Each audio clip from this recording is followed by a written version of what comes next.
নমস্কার বন্ধুরা, আমি আইনজীবী বাঙালি বলছি। এখন একটা দারুণ একটা দুর্ধর্ষ ভিডিও আমি আপনাদের সামনে তুলে ধরবো। সেটা আর কি বলবো, সেই ভিডিওটা অবশ্যই দেখলে অনেকেরই ভালো লাগবে, আবার কেউ হয়তো বিভিন্ন ধরনের মতামত পোষণ করতে পারেন, সেটা তাদের ব্যক্তিগত ব্যাপার। কথা হচ্ছে যে আমি সরকার, এই যে 3,000 টাকা আপনি নিন, গরিব মানুষ যে এখন অবধি অন্নপূর্ণা ভাণ্ডার পায়নি এবং ওনাকে 3,000 টাকা দেওয়া হয়েছে, যে যতদিন না টাকা পাবেন ততদিন আমি আপনাকে টাকা দেব। এরকমই একজন বিধায়ক, যে বিধায়ক অনেক লড়াই করে, অনেক কষ্ট করে আজকে জায়গায় এসছে এবং গরিবের পাশে থাকে, একটাই কথা বলেছে। কি কথা বলেছে? আমি সরকার। ভিডিওটা আগে একটু দেখুন, তারপরে নয় বিস্তারিত বলি।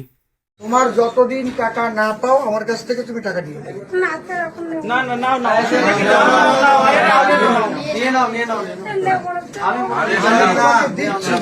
এই যে প্রথম মাসে 3,000 টাকা তুমি যতদিন না পাও আমি দিয়ে দেবো তোমার। আর যখন শুরু হয়ে যাবে তখন আর দেবেন, ঠিক আছে? যখন পাবা আমিও তো সরকার, অসীম সরকার। দেখলেন ভিডিওটা?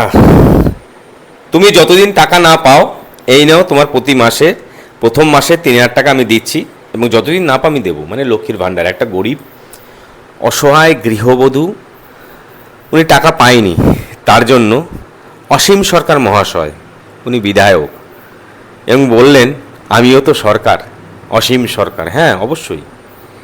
এই মানুষটা হচ্ছে কি বলবো, অনেক কষ্ট করে, অনেক লড়াই করে জায়গাটা এসছে এবং গরিব মানুষের পাশে। এবং আমি বলবো উদ্বাস্তু সম্প্রদায়ের মানুষের জন্য উনি চান প্রাণ দিয়ে লড়াই করেন। ওনার অনেক ভিডিও আমি দেখেছি এবং উনি একাধিকবার বলছে যে ওপার বাংলা থেকে নমশূদ্র সম্প্রদায়ের মানুষ, মতুয়া সম্প্রদায়ের মানুষ যারা এসছেন তারা সিএএটা অ্যাপ্লাই করুন। একাধিকবার উনি বলেছেন সিএটা অ্যাপ্লাই করুন, কারণ উনিও ওপার বাংলা থেকে আগত। এবং উনি এরকমই একটা ভিডিও সবার সামনে তুলে ধরেছিলেন যে সিএ অ্যাপ্লাই করা হয়েছে এবং সে নাগরিকত্ব পেয়েছেন, এবং উনি হচ্ছে বাবুলাল বালা।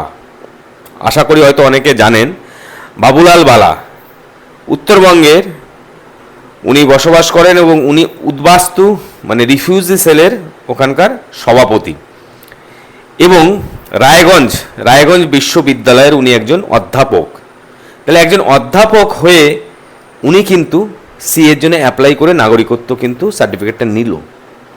এবং অসীম সরকার মহাশয় একাধিকবার বলছেন যে আপনারা প্রত্যেকে নাগরিকত্ব নিন, কারণ নাগরিকত্ব নিতে হবে। কারণ কোনো সরকার এটা করেনি, একমাত্র ভারতীয় জনতা পার্টির সরকার করেছে। আর অসীম সরকার মহাশয় দীর্ঘদিন ধরে লড়াই করছেন এবং খুব কবি গান করেন এবং ভীষণ ভালো গান করেন উনি, এবং গরিবের জন্য উনি সবসময় সদা সর্বদা পাশে আছে। তো এই ভিডিওটা অবশ্যই দেখে বুঝতে পারছেন যে এই মানুষটা কি কেমন মানুষ। তিনি মানুষের পাশে থাকেন। এবং এই যে উদ্বাস্তু নমশূদ্র সম্প্রদায় যারা নাগরিকত্ব নিচ্ছেন না, তাদের কাছে একান্তই অনুরোধ, আপনারা নাগরিকত্ব নিয়ে নিন, আপনারা সিএতে অ্যাপ্লাই করুন।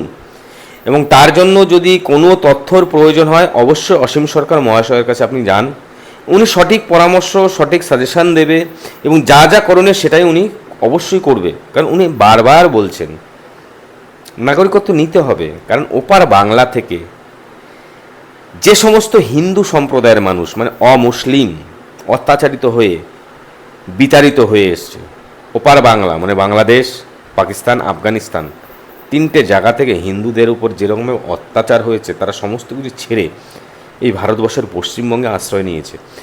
এবং এত বছর ভারতবর্ষ স্বাধীন হয়েছে 1947 সালে, তাই তো? আজকে 76 বছর ধরে কোনো রাজনৈতিক দল, কোনো সরকার কখনো মনে করেনি এই উদ্বাস্তু সম্প্রদায়ের মানুষদের নাগরিকত্বের প্রয়োজন আছে।